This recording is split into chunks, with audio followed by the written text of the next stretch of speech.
Hi, and welcome to another episode of D-Link TV DIY. I'm Mike, and I'm here to help you hook up and configure your network to do all kinds of different things. So today I'm going to talk about a new feature found on some of our newer routers, and that's this OLED display. That's what it does is it shows you different things like the throughput you have on your internet connection, IP addresses for different PCs that are connected to the network, different things like that. But what I'm going to show you today is how easy it is to add a wireless client, computer in this case, to your wireless network just using the little buttons on the front underneath the OLED display here. It only takes a couple of seconds, so let's get right to it. So what we're going to do is we're going to zoom in so that I can push some buttons for you.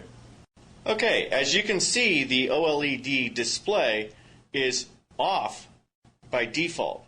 That's to keep it from burning in. So all we have to do is press the left-hand button once to turn the screen on, and then press the left-hand button twice to move it over to the key and lock. This is the wireless security section.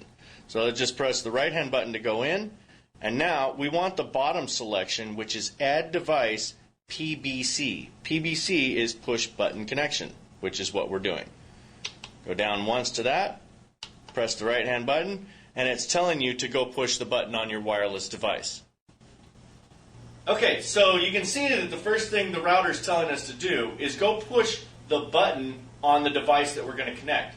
So in this case, we're going to use a computer, so the button is actually a soft button that's part of the wireless manager utility that was installed with our client adapters. So let's go over there and do that. Start by pressing the WPS button on the wireless manager interface. Make sure that PBC, push button connection, is selected, and then press the soft button. Now we need to go over to the router and press the button on the side of it.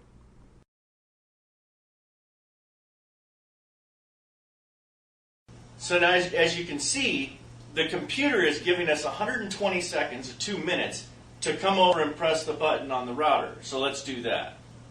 Now that we've pressed the button on our wireless device, we just need to press Next, which tells us to press the button on the side here. This is the WPS button.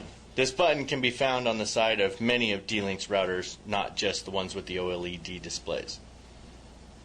Now that we've pushed the button on the router, you can see that the computer and the router have established a connection. Now, the SSID for the router is on the computer and it's gained an IP address. Now if you open up your favorite web browser, you should have internet access.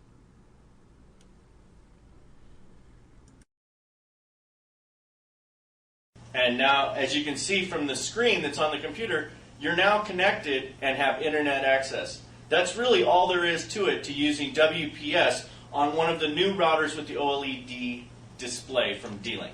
Thanks for watching, and we'll see you on the next episode of D-Link TV DIY.